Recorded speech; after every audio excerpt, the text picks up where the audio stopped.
নকশায় ত্রুটি, কাজে তাড়াহুড়ো, নজরদারিতে খামতি, নাকি পরিকল্পনাতেই গলদ? ঠিক কি কারণে ভেঙে পড়ল বিবেকানন্দ রোডের নির্মীয়মান সেতু? কি বলছেন বিশেষজ্ঞরা? স্ট্রাকচারাল এই সিস্টেমটা, এটাকে আমাদের ভাষায় বলে পিয়ার। যে পিয়ারের যে ব্র্যাকেট বা পিয়ার আর্ম দুটো লোডেড হয় গার্ডারের দ্বারা। এইভাবে এইটা হচ্ছে পিয়ারটা। এই পিয়ারের উপর আমি যেই অ্যারোগুলো দেখিয়েছি, অ্যারোগুলো হচ্ছে গার্ডার পজিশন। এই জিনিসটা এরকম দাঁড়িয়ে আছে, এ নিজে যদি ফেল করে যায়, এ পড়ে যাচ্ছে। এখানেও দুটো স্তম্ভ আছে, স্তম্ভের ওপর প্যারালালি একটা পিয়ার। এটা যেটা ভেঙে পড়েছে সেটা দেখা যাচ্ছে একটি পিয়ার, তার পাশাপাশি দুটো বাহুর মতো। এইটা আমাদের স্ট্রাকচারাল ইঞ্জিনিয়ারিং এর ভাষায় হচ্ছে পোর্টাল। এই পিয়ারটা আছে পোর্টাল টাইপ। এটা অনেক বেশি স্টেবল রাদার দ্যান এই শেপ, সেই জন্যে এর কিছু হয়নি। বিশেষজ্ঞদের অনেকেরই মতে যথাযথ নজরদারি থাকলে এত বড় বিপর্যয় এড়ানো যেত।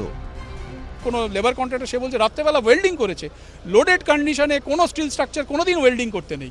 এই পিয়ারটা ফেলিওরের আগে ডিফর্মেশন দিয়েছে। একটা পিয়ার মানে দিস টাইপ অফ থিং, এটা এই এন্ডে পুরো ডিফ্লেট করেছে, এরকম করে ডিফ্লেট করেছে, এবং এটা হঠাৎ করে ডিফ্লেট করেনি। নজরদারির ত্রুটিটা যদি না থাকতো তাহলে আমরা ডিজাস্টারটা এড়াতে পারতাম, কিন্তু ফেলিওরটা এড়াতে পারতাম না।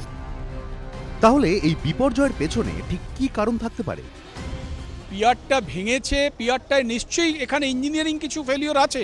Engineering failure, that may be in terms of design engineering, that may be in terms of implementation engineering. এই পিয়ারটা ফেলিওরের আগে ডিফর্মেশন দিয়েছে। এটা এরম নয় যে হঠাৎ করে পিয়ারটা ফল করে গেছে।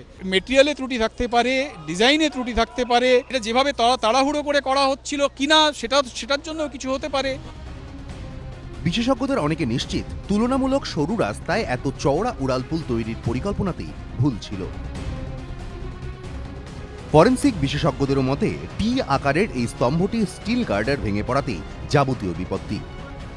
It is the single pier standing on the junction of the road. Okay, the two projected portion, horizontal portion of the pier, it has bent down, sheared downward. At the other side of the road, there are two piers. ভেঙে পড়া সেতুর নির্মাণ সামগ্রীর গুণগত মান খতিয়ে দেখতে শুক্রবার ঘটনাস্থলে ঘুরে ঘুরে নমুনা সংগ্রহ করেন ফরেনসিক বিশেষজ্ঞরা।